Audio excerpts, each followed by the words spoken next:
We are here with Dan Ankeles this morning. Dan, good morning. How, Morning, Cory. could you just let us know what district you're running for and where does that cover? So I am running unopposed for House District 100. House District 100 is kind of the economic heart and soul of Brunswick. It includes the downtown and Brunswick Landing. It includes Mere Point, the Jordan Avenue neighborhoods, two Hannafords, and we were one census block away from having not one, but two Dunkin' Donuts. I love that. I love that. But well, just in full disclosure for anyone watching this, Dan and I do know each other. We go back a few years. So I always like to put that out for anyone that's like, oh, isn't that person a friend of yours? Like, yeah. So there it is. Dan, we just got a few questions to go through. This is just so people can get to know you. First thing is really easy. Tell us a little bit about your background and why you're running for office. Yeah, so I spent the last 4 years on our town council here in Brunswick, and a lot of what inspired me to run, it's not just sort of the broad sort of policy goals that I think a lot about with respect to like healthcare and the environment, but like highly specific structural things that I noticed as an officer of the municipal government. So, for example, one of the biggest issues that Brunswick faces in the long term is actually Brunswick Landing, the former Naval Air Base, has a stormwater system that's nearing the end of its useful life. PFAS chemicals are embedded in it. We are in sort of a back and forth with the Navy as to how much of that structural system they want to take responsibility for replacing and remediating. And being able to advocate kind of both at the state and local levels seemed like something I think Brunswick could really benefit from. And so I thought maybe running for state office is an opportunity to kind of take some of that stuff I've learned at the local level and apply it. I also really thought a lot at the very beginning of this about just, Brunswick town councilors are responsible for passing a budget each year, and there hasn't been a single year where we haven't had to raise the mill rate, even like at least a little bit. And there really is this is kind of a political third rail, but like there really is kind of a structural problem where communities are overly dependent on what I consider to be a highly regressive tax. And I feel that Maine hasn't really done enough to figure out how to make our tax system fair and to export more of the tax burden to kind of more inelastic sources. And so I feel that healthy town finances was another compelling reason to run. For sure. I mean, all politics are local. That's what they say. The PFAS issues is a very interesting one for people who don't understand it. It's essentially chemicals that were put on products, got into the groundwater. And so I say Teflon on pans because people know what Teflon is. I'm not even necessarily sure that is a PFAS, but it's that type of thing. It's some of these chemicals. Like think of like firefighting foam that yes put out fires when ordnance was used in drills on the base. That's a great point. Yeah. Yeah, and with it being a former military installation, they were required to do certain drills and certain things, and this PFAS is a real issue.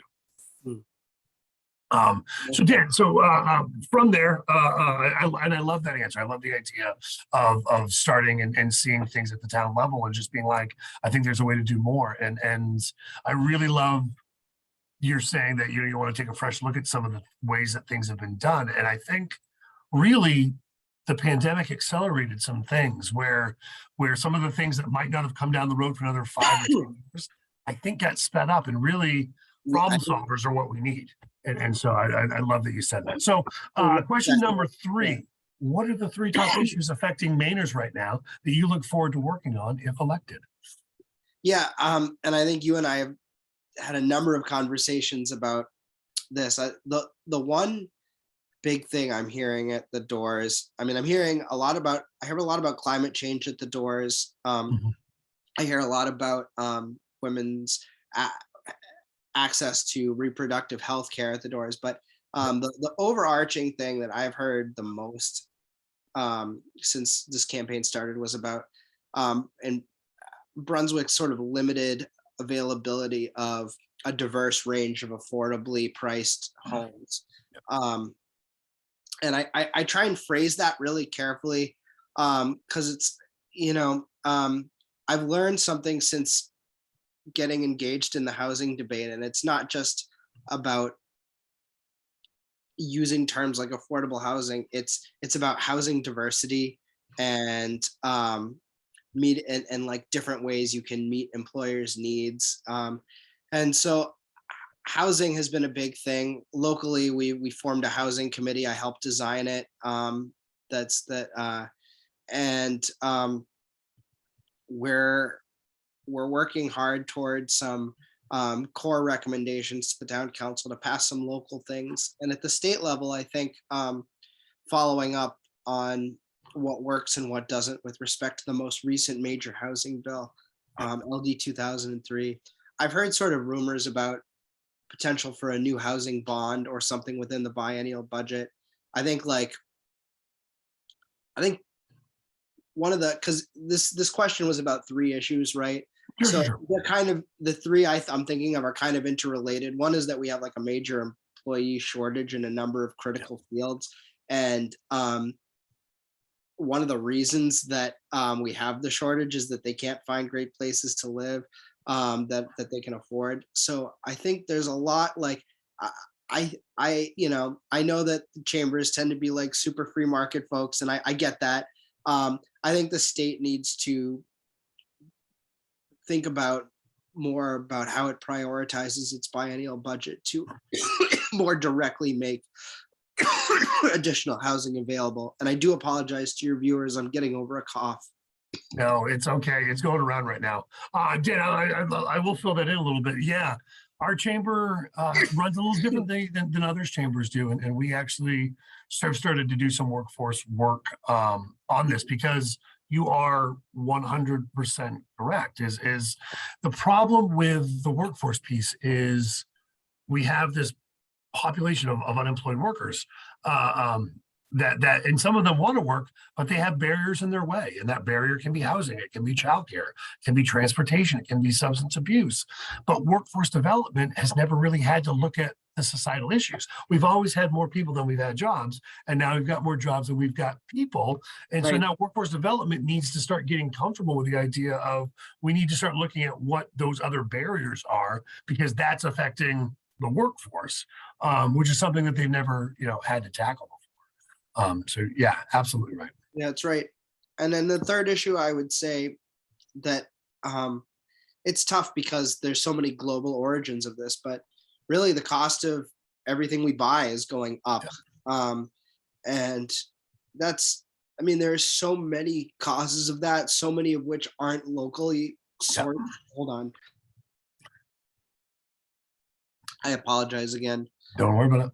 But just having economic policies going forward that keep that in mind, that realizing that businesses are going to need customers who can afford to buy their products, and so we need to keep working on that at the state level. Absolutely. No, and part of that, I was speaking to some kids at Bowdoin, some students at Bowdoin a week or so ago. And I brought that up too, because they were talking about a possible recession and that sort of thing. And I said, well, one of the things we had to look at is, we're paying higher wages, which is great. And people are all for that. And that helps the employees. But to cover that cost, that there's going to be some inflation that goes with that. And so we just need to get comfortable with the idea of, yeah, we're not going to go back to the way costs were before, because there are certain costs that aren't going to go back to the expenses that aren't going to go back to the way they were before. And so finding out where those things that can go back down, like the cost of a 2x4 might be able to go back down. But the cost of what you're paying employees, no employer is going to be like, well, it's time to cut salaries now. It's like, no, that's not what anyone wants. So, finding those places is going to be really interesting. Hey, I did want to hit on one thing. For those that haven't heard the term housing diversity, could you just explain a little bit about what affordable housing diversity means? Yeah, so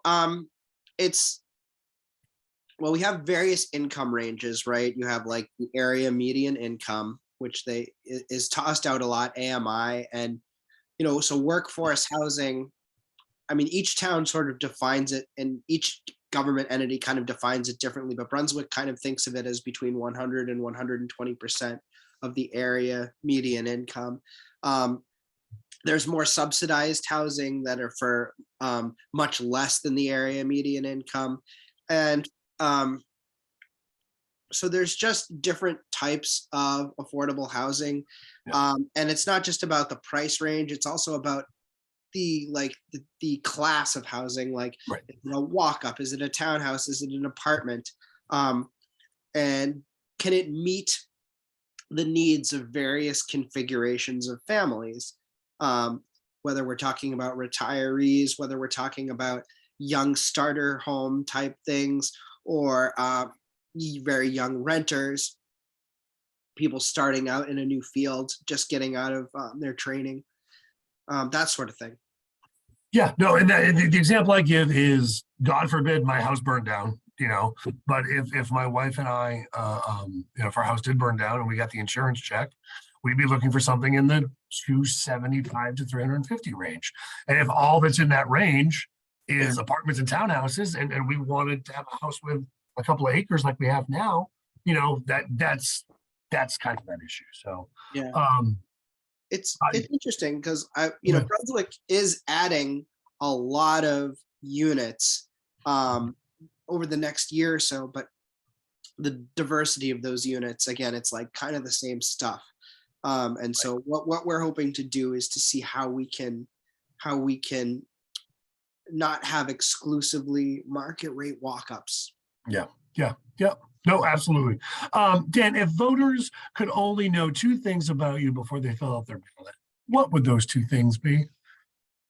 Yeah, I would say that I did spend about a decade working as a legislative aide, so I've kind of learned how the state house works. I know a little bit about how to get the legislative process going without having your bills sort of dead in advance.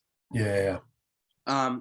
And hold on, I'm going to cough, and then I'm going to tell you the second. No, that's great. That's great. Well, and that's something that's so important, and that's something that freshman legislators don't necessarily have when they come in the door. So that's really important. Yeah, it's funny because I'm going to be doing the same things I've been teaching lawmakers to do for a number of years. There you go. The second thing is, like, I've really made it a point as a town councilor to try and be the single most communicative counselor on the council, and to be the single most accessible counselor on the council. Yep. I'll leave it to the voters to judge if that has worked and if I've succeeded in that. But I just want people to know they can reach out to me, and that I really do try to pick up, write them back within a timely fashion. Sometimes, there's a fire hose and there's a delay, but I really do try to be around for people.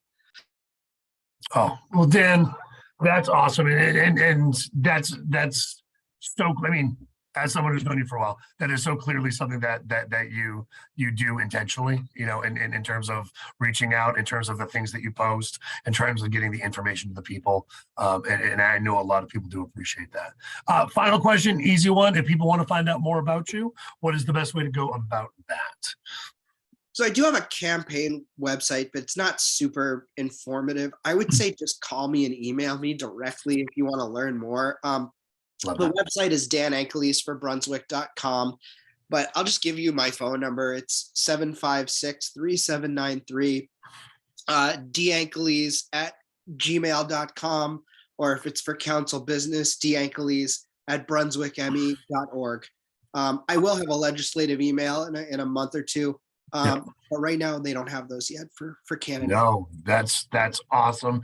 And Dan, I just want to say, out of appreciation. You know, you are running unopposed, and the fact that you're under the weather and you still made a priority to come on here and let everybody know what you're all about. I think it just shows what kind of a legislator you're going to be. So I really appreciate it, my friend.